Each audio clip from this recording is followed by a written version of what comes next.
Ya, kembali kita lanjutkan dialog bersama dengan Pak Yon. Pak Yon, tadi ada pertanyaan menggantung. Jika ini terus-menerus meluas, Pak, apa yang mungkin bisa terjadi? Apakah seperti yang kita khawatirkan adanya perang dunia ketiga? Ya, ini kan bagian dari konsekuensi perang yang berkelanjutan yang tidak pernah ada kepastian kapan berakhir ya.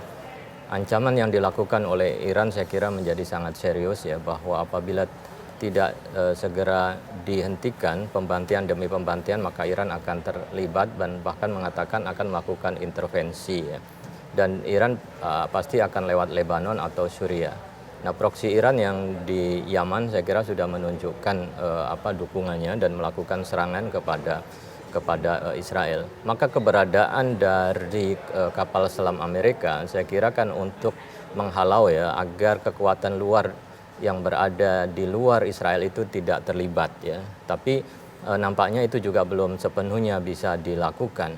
Belum lagi juga sebenarnya apakah Amerika siap ya secara moral untuk mendukung secara militer ya, walaupun sudah dilakukan, tetapi kan dukungan dari rakyat Amerika itu kan juga belum ya menunjukkan kepastian, karena mereka tidak menginginkan bantuan ke Israel terus dilakukan dalam kondisi seperti ini. Bahkan yang dilakukan adalah Amerika mencoba untuk melobi Cina ya, agar Iran tidak melakukan serangan-serangan kepada Israel. Artinya sesungguhnya juga bisa diprediksi ya, kemungkinan ya keterlibatan negara-negara luar yang kemudian sudah merasa jengah dengan perilaku dari Israel, dan itu menyulut ya kemarahan ya dari negara-negara sekitar.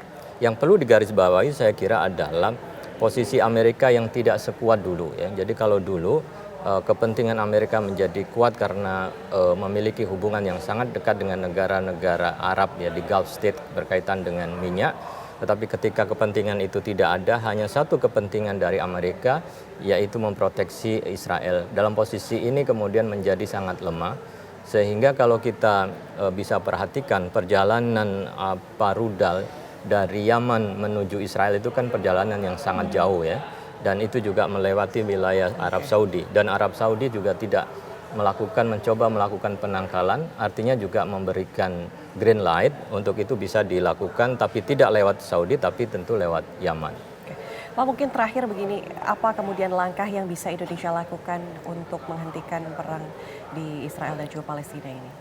Ya, tentu yang berkaitan dengan posisi Indonesia adalah membuka koridor kemanusiaan seluas-luasnya, kemudian secara intensif melanjutkan ya pembicaraan ya dengan negara-negara tetangga seperti Jordan, karena Jordan sendiri kan juga sudah mulai menarik ya perwakilannya di Israel.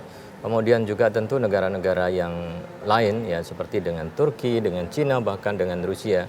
Karena mulai ada semacam harapan, nampaknya kemudian diharapkan Cina mulai bisa ya ikut masuk di dalam hal menyelesaikan ini. Ketika Amerika tidak lagi ya mampu untuk ya, atau bisa memberikan tekanan kepada Israel, maka ya satu-satunya proksi penyeimbang ya adalah Cina dan Rusia. Dan ini memberikan semacam bagi Rusia dan Cina itu juga memberikan harapan baru untuk menggeser konflik dari Rusia Ukraina ke medan baru, yaitu di Gaza dan Israel. Dan itu saya kira sangat menguntungkan mereka dibandingkan kemudian battlefield-nya ya ada di lokasi mereka, dan fokus ya di pertempuran dan peperangan di Israel dan Gaza ini. Oke, kalau kita lihat juga tidak hanya di Indonesia, aksi solidaritas Palestina yang terus-menerus digencarkan di beberapa negara juga secara masif, massa begitu banyak juga terus melakukan aksi solidaritas untuk sama-sama bisa mendukung Palestina dan lagi-lagi bisa membuat Israel melakukan gencatan senjata. Apakah aksi solidaritas yang terus-menerus bisa dilakukan oleh negara-negara dunia ini mungkin bisa didengar dan juga bisa memberikan harapan, Pak Yon? Saya kira itu menjadi sangat penting ya, seperti yang di London ya, ratusan ribu orang mengutuk serangan Israel dan meminta agar pemerintah Inggris ya tidak memberikan blank check ya kepada Israel, seperti seakan silakan lakukan untuk atas nama defend, mempertahankan diri. Maka mereka rakyat publik mencoba untuk mengoreksi. Bahkan juga di Amerika ya juga beberapa NGO dan masyarakat sipil, bahkan dari kelompok Jewish community ya, Jewish yang ada di Amerika yang jumlah ribuan, itu juga memberikan kritikan yang sama dan menolak ya Amerika untuk terlibat.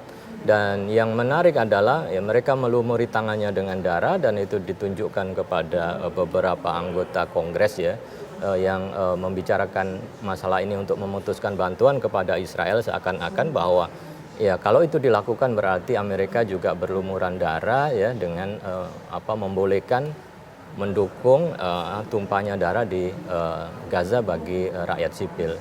Oke, jika sampai ada hal-hal seperti itu tercipta, kegagalan seperti itu, PBB pun gagal Ya, nampaknya juga ketika dia harus menjadi penengah begitu ya.